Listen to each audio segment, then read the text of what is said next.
it's the combination. She has the package. I mean, you run across artists all the time who've got part of it, you know, but she has it all, and it keeps growing. She's just so ready. That's what appeals to me, is that she's just about to pop. You know, you take the artist out to the edge of the cliff, and that's all you can do, you know, and they have to trust you, you know. Then, of course, you push them off, and hopefully they fly. A lot of them fall, but she's got the wings to fly.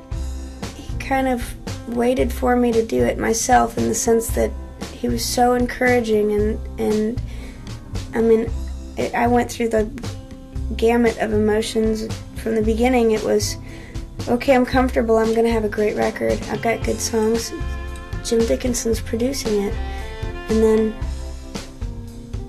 it wasn't like that. It was kind of like he sort of put me in a position where if I wanted a great record, or a record to be my record, I was going to have to make the record. And so I learned a lot. I went in kind of being a kid about it, and came out feeling like I learned a whole lot about making a record. There's an underlying almost darkness that's kind of Twin Peaksy to me. I mean, there's at least 3 references on the record to doing away with a lover. That's, I mean, it's Victorian, you know. It's a traditional folk music concept. It's my friend Misty had called me one morning years ago to tell me about something she had just seen on the news, that this woman who had been married for over 30 years apparently had murdered her husband, and she was in handcuffs on the news screaming, "Killing him didn't make the love go away." What she's done, and I know she didn't think about this in that sequence, but she's introduced the cast of characters that we built up for this record in a real interesting manner. She's brought them on stage kind of individually. And like the first time you hear Chris Scruggs, he's barely there. He's like a ghost, the steel guitar player, one of the 2 steel guitar players. He's just like a ghost, and you want to hear more. And then the next time you hear him, you do hear more. And I know she didn't think about that, but it's there very naturally. And the way the violin players are introduced, we've got 2 violin players as different as night and day. And when the 2 fiddles play together, as they do on Tennessee Valentine, there's this really interesting emotional tension that I would have never even thought it would work. It was her idea, and it utterly does work. I ended up living across the hall, or renting a room from this old house on Belmont, and across the hall was David Schnoffer, and he was this mountain dulcimer player and Tennessee music box collector, and when I moved to Memphis I lost touch with him, and it wasn't until this year actually that I caught back up with him when I was playing a show there, and there were 2 songs that always stuck with me that he had written. One of them was called Tennessee Valentine, and the other one was called The Way You Move the Air, which I also would like to record sometime.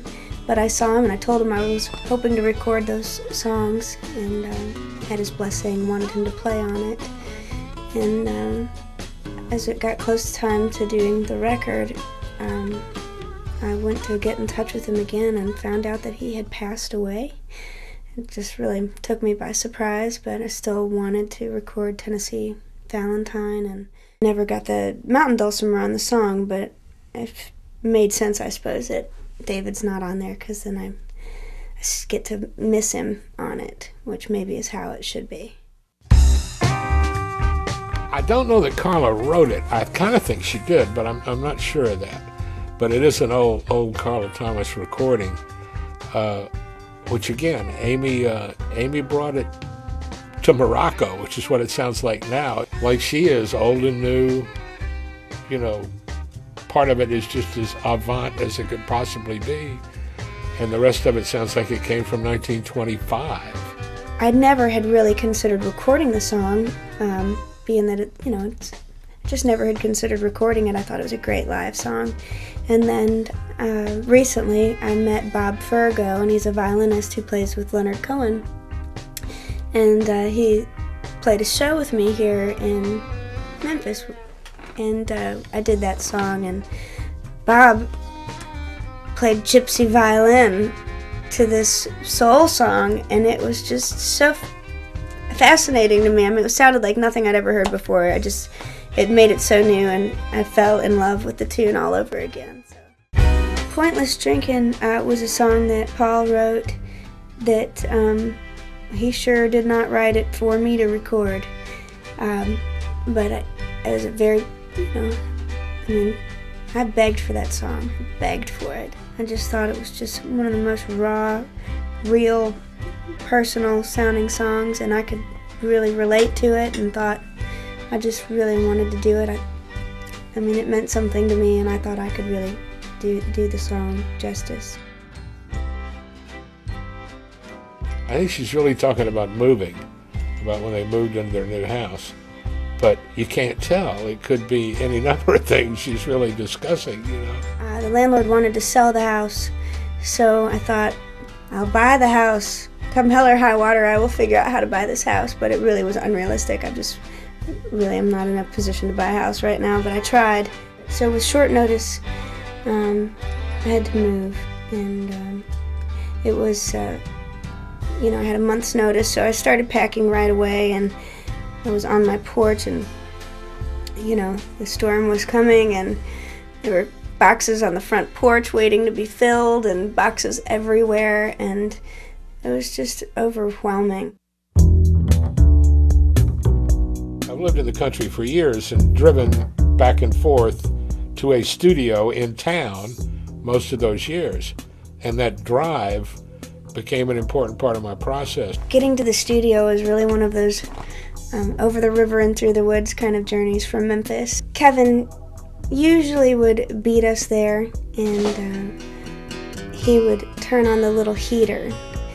And when I got in, I would immediately make some bad coffee and then stand in front of the heater for about 30 minutes. And inevitably there was some critter or something to get out of the studio. One morning there was a snake that had gotten stuck on one of those sticky tape things. What I've done is I've reversed the process and put it on the artist, where the artist has to drive to Mississippi and pass through a pastoral environment, drive up into this driveway that looks like it goes nowhere, and go into this rickety old smelly barn and start to make ultra-modern music. Cuba Zero? I wrote that one too. Okay. No, I don't want to talk about it. And this is all, I didn't contribute one song. This is all Amy's material. And like when she first played me demos, it was like 4 songs, maybe, real songs. And then as soon as we started recording, I didn't hear those songs for a couple of, but she had all this other stuff.